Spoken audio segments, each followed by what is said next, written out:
अस्सलामुअलैकुम एवरीवन, क्या हाल है आप सबके। उम्मीद करती हूँ आप सब खैरियत से होंगे। Welcome back to my channel. अल्हम्दुलिल्लाह रमज़ान भी जो है बस करीब ही है, चंद ही दिन रह गए हैं और ये दिन भी कैसे गुजर जाएंगे पता ही नहीं चलेगा। सबके घरों में जिनके बच्चे हैं उनके फाइनल एग्ज़ाम्स चल रहे होने हैं, मदर्स तो हम सारी वहाँ बिज़ी होंगी। साथ ही साथ जो है वो रमज़ान की भी तैयारियाँ सबके घरों में इस टाइम ज़ोरों शोर से होंगी। तो मेरे घर में भी कुछ ऐसे ही है। अभी फाइनल एग्ज़ाम्स मिनाहिल के नहीं स्टार्ट हुए, बस थोड़े ही दिन हैं उसके फाइनल एग्ज़ाम स्टार्ट होने वाले हैं। तो मेरी कोशिश है कि जो बहुत इंपॉर्टेंट काम है ना वो मैं कर लूँ। उसमें से जो सबसे ज़्यादा इंपॉर्टेंट काम ये कह लें जो टू डू लिस्ट में मेरे सबसे टॉप पे था ना, वो मैंने अपनी चेयर्स वॉश करनी थी और स्टूल्स जो मैंने रखे हुए ना रूम में, बेडरूम में, उन्हें वॉश करना था। तो आज बस मुझे मेरा था कि मैं जैसे ही सुबह फ्री होंगी ना नाश्ता वगैरह करके, तो बस मैंने ये काम स्टार्ट कर देना है। क्योंकि धूप जो है ना वो फिर मेरी कोशिश थी कि मतलब दिन चढ़ते ही जो है मैं ये काम कर लूँ, और मेरी ना यही कोशिश होती है कि जैसे ही दिन शुरू हो नाश्ता करके मैं फ़्री हूँ ना, तो इस तरह के काम जो है ना मैं बस फ़ौरन से कर लूँ ताकि टाइम से जो है ना मैं फ़्री हो जाऊँ। यहाँ पे बस आज मिनाहिल के लिए मैं नाश्ता बना रही थी और उसको मैं स्कूल भेजूँगी। फिर उसके बाद हस्बैंड का नाश्ता वगैरह बना के वो रेडी करूँगी और फिर अपने कामों में लग जाऊँगी। अभी तो सबके घरों में जो है वो माशाल्लाह से बस रमज़ान की तैयारियां शुरू होंगी। हर एक का अपना अपना तरीका होता है। कोई इफ्तारी के लिए ढेरों चीज़ें बना के रखता है, किसी की कुछ जो है वो मुख्तलिफ़ तैयारी होती है। मेरे घर में ऐसे है कि हमारे घर में ना बहुत ज़्यादा इफ्तारी नहीं बनाई जाती, हल्की-फुल्की सी चीज़ें बनाई जाती हैं। और पहले तो गर्मियों में इंसान शरबत वगैरह पी लेता था, अब तो बस पानी ही काफ़ी होता है, शरबत इतना पीने का दिल भी नहीं करता।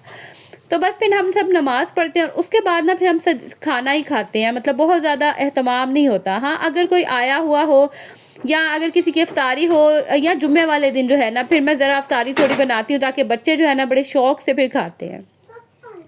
खैर, मैंने आज बताया जैसे आपको कि मैंने चेयर्स वॉश करनी थी और स्टूल वॉश करने थे। ये चेयर ना नीचे पड़ी हुई थी, इसको बस मैंने नेग्लेक्ट ही किया हुआ था, लेकिन अब मैंने कहा वॉश कर लेती हूँ। और ऐसा होता है ना कि कभी कोई भी घर आ जाता है तो फिर अच्छा नहीं लगता, या आगे इफ्तारी वगैरह करवाएं तो फिर अच्छा नहीं लगता।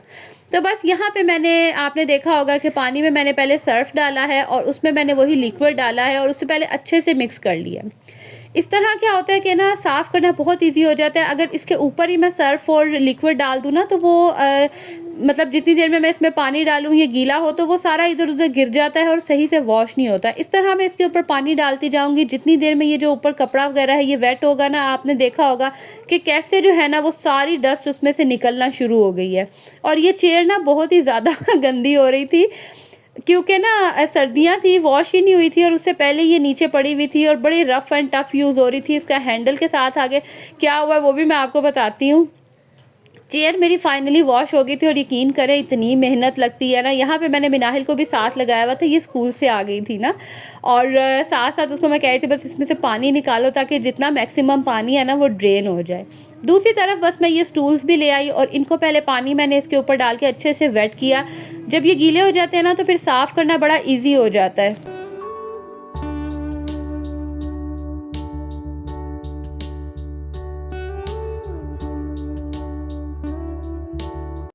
बस फिर वही जो लिक्विड वाला वाटर बनाया हुआ है ना उसी से ही मैं साफ़ करूँगी। और यहाँ फ़र्क देख लें, एक जो है जो लेफ़्ट साइड पे है ये मैंने वॉश कर लिया था और दूसरा वाला जो है ना अभी वॉश होने वाला था। और आप देख सकते हैं कि अभी से ही ज़मीन और आसमान का फ़र्क नज़र आ रहा था। ये देखें, मैंने इनको लिया है। धोने में बहुत मेहनत लगती है, आपका ज़ोर बहुत लगता है, ब्रश मारना होता है और सारा काम। अभी आपको मेरी आवाज़ से अंदाज़ा हो रहा होगा, लेकिन ये है कि आप देख लें कैसे साफ़ हो गए हैं। कपड़ा इनके ऊपर होता है तो वो तो बहुत जल्दी साफ़ हो जाता है। बस अब ये जो अंदर इसके फ़ोम है ना, ये 1-2 दिन लगेंगे। धूप आप देख सकते हैं बड़ी अच्छी निकली हुई है, इतनी अच्छी धूप निकली हुई है। तो इंशाल्लाह जो है ना ये 2 दिन में बहुत अच्छे से ड्राई हो जाएंगे। ड्राई तो ये आज भी मैक्सिमम हो जाएगा, लेकिन ये है कि एक दिन और धूप में पड़ा रहेगा ना तो जो अनफॉर्म है ना वो अंदर से अच्छे से ड्राई हो जाएगा। टेढ़े करके मैंने इन्हें रखा है, इस तरह क्या होगा कि ये देखें सारा जो वाटर है ना ये सारा ड्रेन हो जाएगा और ये बहुत अच्छे से ड्राई हो जाएगा। धोया मैंने इनको नीचे वाले फ्लोर में है और उठा के जब मैं इन्हें ऊपर लाई हूँ ना मेरी बस हो गई है, क्योंकि इतनी ये हैवी हो जाता है फर्नीचर। क्योंकि ज़ाहिर है अब इसमें पानी भरा हुआ है, फ़ोम है, कपड़ा है या रुई है, तो अच्छा खासा ना इसके अंदर पानी भरा होता है। और इसका ये हैंडल जो है ना ये माशाल्लाह से बच्चों ने तोड़ दिया है, हैंडल पड़ा हुआ है। अब इंशाल्लाह जो है ये ड्राई होगी ना तो फिर मैं वो लगवा लूँगी। उसके बाद जो मोस्ट इम्पोर्टेंट काम था ना, वो था जाए नमाज़ वॉश करना। अच्छा, पहले जो मैंने चेयर और स्टूल धोए थे ना, वो एक दिन पहले का क्लिप था। आज जो है ना, मैंने जाए नमाज़ धोनी थी। जाए नमाज़ धोने के लिए कोशिश मेरी यही होती है कि जो भी बकेट या मैं टब यूज़ करूँ ना, वो बिल्कुल न्यू हो और साफ़ सुथरा हो, मतलब कि उसमें बच्चों के नापाक कपड़े या कोई चीज़ ना डाली हो। तो ये जो बाल्टी है ना, ये साफ़ ही थी, अब न्यू तो नहीं थी लेकिन ये साफ़ थी ऐसे, जिसमें कोई मतलब मैंने ऐसे कह लें कि नापाक चीज़ या बच्चों के गंदे कपड़े वगैरह नहीं डाले हुए थे। वो भी यूज़ करने से पहले मैंने इसे अच्छे से पहले वॉश किया और उसके बाद बस इसमें भी मैंने पानी डाला और जाए नमाज़ को ना मैं इसमें थोड़ी देर के लिए डिप कर दूँगी, 1 घंटे के लिए, 2 घंटे के लिए आप डिप कर दें, ताकि इसके अंदर जितनी भी डस्ट वगैरह है ना, बज़ाहिर तो इतनी नहीं लगती हैं, लेकिन जब आप डिप करेंगे ना तो आप देखेंगे कि मतलब अच्छा ख़ासा जो है ना, इसमें से डस्ट निकलती है। बस मैंने उनको थोड़ी देर डिप करके रखा और बाद में मैंने अच्छे से जो है ना, पानी से वॉश कर लिया। ये वाली जो जाए नमाज़ है ना, इसके नीचे फ़ोम है, तो ये जो है ना, बड़ी भारी हो गई थी और ये इस तरह से ना वॉश भी नहीं हो रही थी। तो बस मैंने दीवार को अच्छे से धो के उसके ऊपर मैंने इसे डाला और पानी ऊपर से मैं बहाती गई और इसे जो है ना, ऐसे हाथों की हेल्प से मैंने अच्छे से जो है ना, मैंने इसमें से मतलब सर्फ वगैरह निकाल लिया और इतनी ये साफ़ हो गई थी ना, और एकदम से इनमें इतनी अच्छी सी मतलब खुशबू भी आना शुरू हो जाती है और इतनी नीट हो जाती है ना, आप वॉश करें तो आपको पता चलता है। खैर, ये सब काम करने के बाद मेरी हो गई थी बस, और बस फिर मैंने अपने लिए चाय बनाई और कभी मेरा मूड होना तो मैं ये बिस्किट मंगवा लेती हूँ, बड़ा मज़े का लगता है मुझे ना, ये क्रीम वाले बिस्किट भी चाय के साथ बहुत अच्छे लगते हैं। वो उसने खाना डाल दिया ना, इसलिए। अच्छा, भाग लियो दोनों।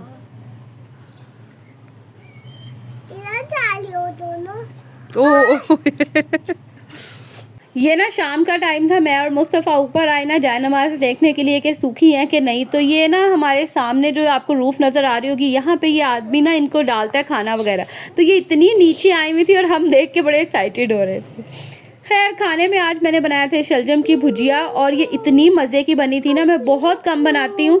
हस्बैंड ही खाते हैं ज़्यादा शौक़ से, या मैं खाती हूँ, बच्चे तो बिल्कुल खाते ही नहीं ना है। बच्चों के लिए मैंने एक दिन पहले बनाया था आलू चिकन का सालन, तो वो पड़ा हुआ था। बस फिर मैंने हस्बैंड के लिए, अपने लिए जो है ये शलजम की भुजिया बना ली और आज वाकई बहुत मज़े की बनी थी।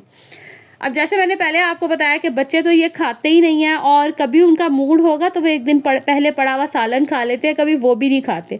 अब शहान का मूड था कि उसने खानी थी जी चीनी वाली रोटी, जो मीठी रोटी होती है, तो बस उसके लिए जो है ना, मैं ये चीनी वाली रोटी बना लूँगी। और हसन जो है ना, वो एकेडमी में ही खा लेता है, उनका वहाँ होता है लंच टाइम, तो वो ना यहाँ घर से ही ले जाता है। और ये 4-5 दोस्त हैं, ये सब घर से लेके आते हैं चीज़ें और मिल के खाते हैं, यानी इनकी पूरी पार्टी होती है। तो ये तो बहुत कम खाता है हसन घर आके कोई चीज़, लेकिन शहान नहीं लेके जाता लंच, और वो घर ही आके खाना खाता है। वो कहते हैं ना कि एक ही माँ के बच्चे जो है वो बराबर नहीं होते हैं, जैसे 5 उंगलियां बराबर नहीं होती, और वाकई ही बहुत फ़र्क होता है, हर एक बच्चे में जो है ना, उसकी नेचर में बड़ा फ़र्क होता है। खैर, यहाँ पे बस मैंने बना ली मीठी रोटी, और ये भी हम बचपन में बड़े शौक़ से खाते थे, हमें बड़ी पसंद थी। स्पेशल रिक्वेस्ट करके चूड़ी या ये जो मीठी रोटी होती है ना, ये हम बनवाते होते थे। मुझे याद है मम्मा रोटी बना के देती जाती थी और अब्बू जी जो है ना, वो चूड़ी बनाते थे, और मतलब वो इतनी बारीक बनाते होते थे, बहुत मज़े की बनती थी, और हम सब बहन भाई बड़े शौक़ से खाते थे। तो बस यहाँ पर मैंने ताज़ा देसी घी निकाला था, उसी के साथ जो है मैंने बना दी। मैंने कहा चले जहाँ इतनी ये ले रहा है शुगर, साथ ही जो है ना थोड़े से हेल्दी साइड पे हो जाए, देसी घी में जो है ना मैं इसको बना के दे देती हूँ। अच्छा, ये रोटी बनाने के बाद ना मैं फ़ौरन से तवा साफ़ कर लेती हूँ, क्योंकि जब ये चीनी इसके ऊपर जम जाती है ना, तो वो फिर टेस्ट आता रहता है। आप रोटी वगैरह बनाएं, उसमें ना इसका टेस्ट आता है।